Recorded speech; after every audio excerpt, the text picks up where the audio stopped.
Anyone have any questions before we start? Well, since you asked... Since we don't have any questions, places.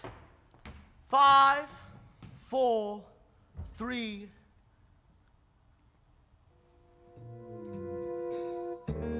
I'm a dancer. I'm a thief. And if I don't steal your family jewels, I just might steal your heart. My name is Kitty Divine, and these are my 9 lives. I'd like to say that it was a sense of patriotism or a desire for world peace that made me accept. But the truth is, this is a kitty with multiple lives, and those priceless emeralds piqued the curiosity of one in particular, one who loves anything that sparkles. And so it was that, late the next afternoon, I found myself on an elevator, headed to the penthouse of the majestic Coburg Heights. Did you feel that way? Would you do me the honor of attending tonight's pre-opening reception as my special guest? How can I say no to an offer like that? You can't. It's in your contract. Then it's settled. I'll pick you up after your... In point of fact, it was impossible for me to take even the slightest offense at Umaris's comments. Still, I had to make it look good for Stephen Mizarves. After playing the tearful, insulted damsel for an hour, I made good my escape and took a cat nap before my performance. This was going to be a long night. I'm just wild about Harry, and Harry's wild about me. The heavenly blisses of his kisses fill me with ecstasy. He's sweet, just like chocolate candy, and just like honey from the bee. Oh, I'm just wild about Harry, and he's just wild about, cannot do without. He's just wild about me. And with that, it was the end of the evening for world-famous burlesque star Kitty Divine, but the beginning of the night for world-famous jewel thief Shaft. The gallery was 4 floors straight up, nothing in the opposite direction but 500 feet of cool night air. No wind, minimal moonlight, excellent handholds and footholds in the seams of the limestone slabs. An easy climb. No, the police think it was none other than Le Chat. One of her trademark opera gloves was found at the scene of the crime. Why, that fiend! Risking East-West relations for her own personal gain. So the emeralds are gone for good, doubtless fenced by now to the sleaziest of sleazes. Well, that's just it. Le Chat stole the Hunyadi twins and then returned them to their rightful owners. One of them was found in the office safe at the Hungarian consulate, and the other in the bedroom safe of Alexander Mazzaros. Really? How odd. Well, let it never be said that Kitty Divine isn't willing to do her part in the pursuit of world peace. And then Le Chat stole the other contents of both safes. Nearly $50,000 in cash, plus jewelry worth an additional $50,000. The gall! Then again, let it never be said that Kitty Divine is a chump. And besides, Julie's right. Money is nice. And cut! All right? Of my characters. What's to understand? Kitty's a burlesque star who moonlights as a cat burglar. But why? Why what? Why does she do burlesque? If she's stealing millions in precious gems, why does she need to work at all? Maybe she just likes performing.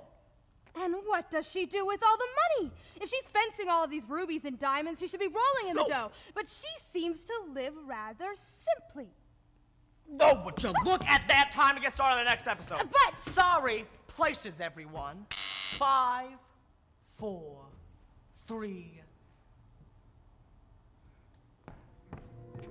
It was a typical night. And so... Hello, Songbird. Oh, hello, kitty cat. Look what an admirer left. A box of Chloe Charmaine chocolates. You know, Chloe Charmaine chocolates, all handmade. They're your favorite. I picked out all the coconut ones. And all the fruit-filled ones. I know you always say they're a waste of good chocolate. Julie?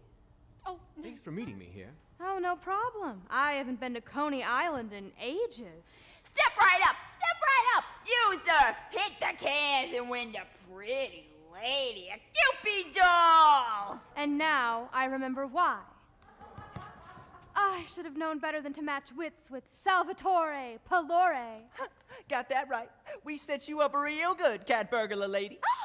You fed Nick the Fence false information, knowing that he'd try to get me to break in. And now we've got you right where we want you. When the boss gets here, we'll get a look under that mask and see who you are. Then you got no choice but to work for Mr. Scardone. And that'll put you in his good graces. You got it. Luke and me will be able to write our own ticket. More like your ticket's about to get punched. You pasted. Where are my books? In a safe place. Listen, don't think that just because you're a lady, I won't hesitate to make you talk. Oh, I don't think that at all. Which is why I left them with a friend who will take them to the police if anything happens to me. You're bluffing. Try me. So what's the deal? Simple. I give you the ledgers back plus a bonus. How much is Nick the Fence into you for? About 25 grand. There's 50 in unmarked $100 bills. Huh? Call the extra 25 a peace offering.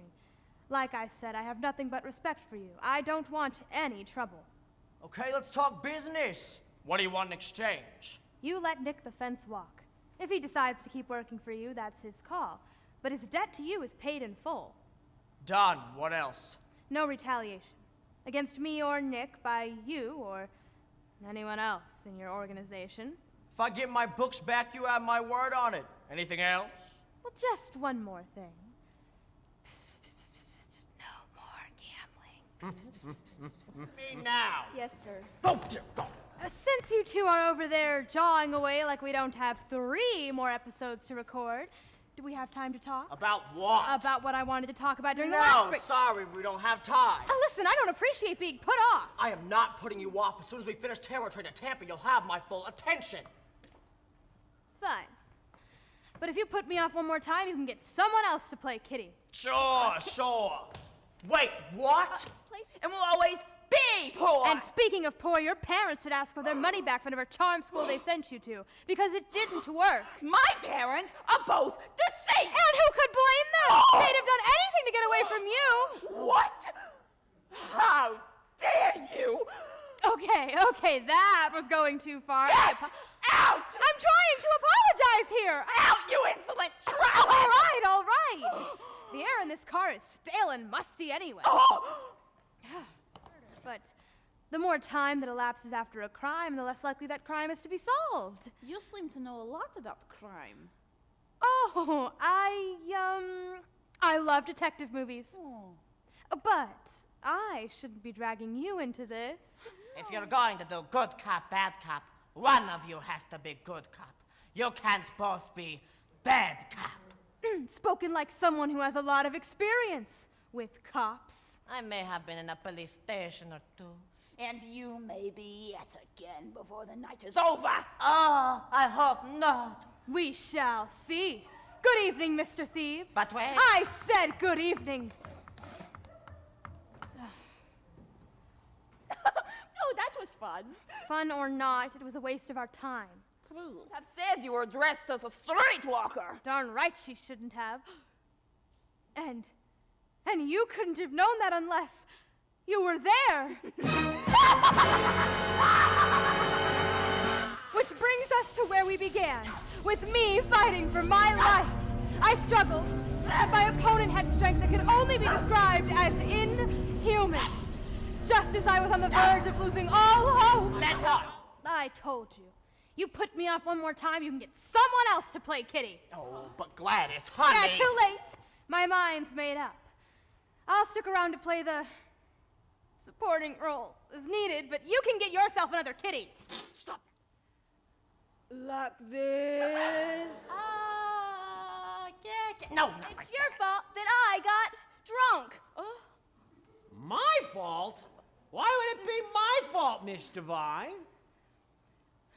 Down in Louisiana, in that sunny clime, they play a class of music that is super fine.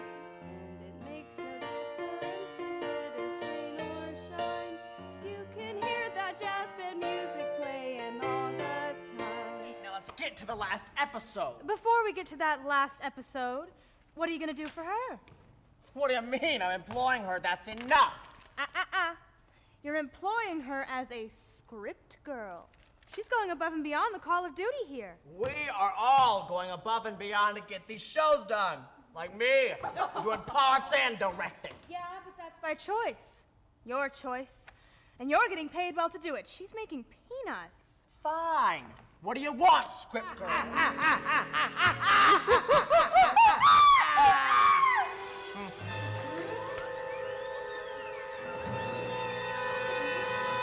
The scene was right out of...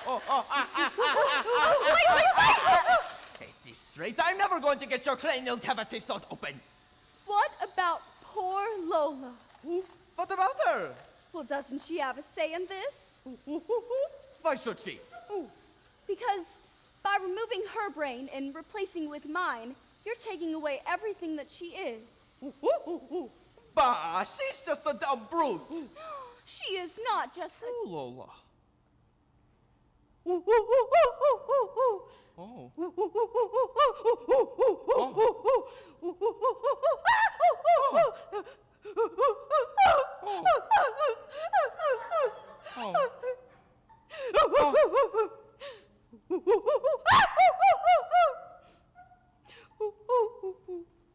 Well, hate me, that's it. You all hate me. Yes, but that's not why we're doing this. Fair is fair. You owe her.